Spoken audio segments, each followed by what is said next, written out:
faut dire que ici les Réunionnais, on est tous passionnés d'automobile. Donc en priorité, la voiture doit être propre. Donc aujourd'hui, c'est en train de fleurir de partout et c'est super parce que ça crée de l'emploi et ça permet aux gens de tester plusieurs enseignes et puis de déposer et puis de faire confiance pour l'entretien de leur véhicule. Ça prend énormément d'ampleur. Nous, on était sur le projet, donc on l'a réalisé. Et puis j'ai plein d'amis qui l'ont fait aussi et qui faisaient et qui sont en train de mettre en place leur showroom.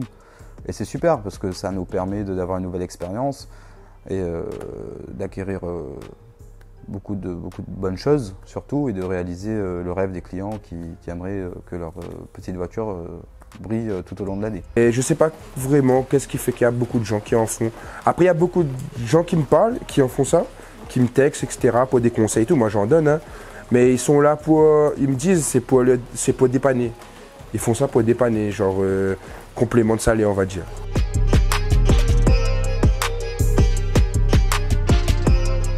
Alors déjà, on a récupéré une super marque qui s'appelle Autofinesse, qui est connue, je pense, à La Réunion et dans le monde entier.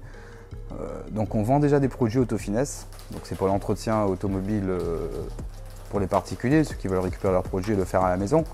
Et du coup, en fait, j'ai eu l'idée, je me suis dit, sur Saint-Clotilde, on n'a pas de centre de lavage, surtout dans les alentours où nous on est placés, donc en face de but, il n'y a personne qui lave les véhicules. Donc on s'est dit, ça serait pas mal d'ouvrir un centre. Et justement, on était en discussion avec Autofinesse qui nous a demandé justement de créer un centre de lavage à l'effigie de Autofinesse. Donc de ce fait, on a cherché le local, on a cherché le terrain. Et du coup, on a pu trouver, grâce à Douciloc, c'est un ami à moi qui m'a permis de réaliser ce projet. Donc voilà, là on est en plein, on a ouvert aujourd'hui, donc lundi à 9 h ce matin. Donc on fait du céramique, on fait des polissages, on fait des rénovations, on fait du lavage premium, donc intérieur-extérieur, et la vente de produits Autofinesse. Donc il y a showroom, detailing et le lavage. Donc c'est un projet qu'on a pris quand même 6 mois avant que ça se mette en place.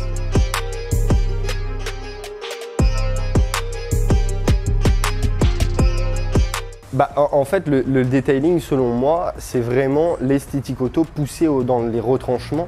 Hein, pas simplement pour avoir une voiture très propre, mais c'est une discipline, c'est un calme, c'est une méthode et c'est surtout beaucoup de passion. Voilà. Donc c'est vrai qu'aux États-Unis, on a d'autres choses. Déjà, on a d'autres voitures, on a un autre matériel, mais ça n'empêche qu'ici, même à La Réunion, hein, bien qu'on soit bien loin des États-Unis entre guillemets, on arrive quand même à avoir de très bons résultats quand on travaille avec passion et puis quand on travaille avec la bonne méthodologie aussi.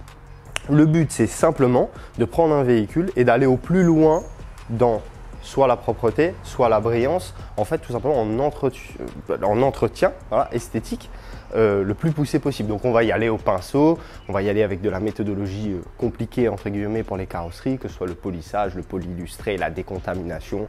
Voilà, en fait c'est de manière à avoir un véhicule au top de sa forme esthétiquement tout le temps et de plus en plus facilement, parce que quand on l'a fait une fois bien et qu'ensuite on continue à entretenir, on a un véhicule qui est toujours beau, propre et ça fait plaisir. Voilà. C'est vraiment ma vision personnelle hein, que je vais préciser là-dedans. En fait, ici, il y a plein de centres qui font du detailing. Même moi, je ne fais pas du detailing à fond, à 100% comme en Amérique, tu vois ce que je veux dire. En Amérique, ils sont vraiment très minutieux. Par exemple, je vais te donner l'exemple, ils vont faire une porte à l'intérieur, ça va être un chiffon pour cette porte-là et l'autre partie de la porte, ça va être un autre. C'est changer de chiffon à chaque fois, c'est le pinceau au millimètre près partout, même si moi je le fais aussi le pinceau, mais ce ne sera pas comme eux. Ils vont vraiment vont enlever les jantes, ils vont enlever des fois même le garde-boue, ils vont mettre la voiture sur le pont, nettoyer dessous. Moi, je ne pourrais pas dire que je fais vraiment du detailing à 100%. C'est pas vrai, ça serait mentir. Et non, je fais du detailing, j'arrive à travailler dans le détail, je fais du polissage, la correction, mais c'est pas un detailing à fond. Et je connais très peu de gens qui en font aussi. Donc après, c'est qu'une vision personnelle.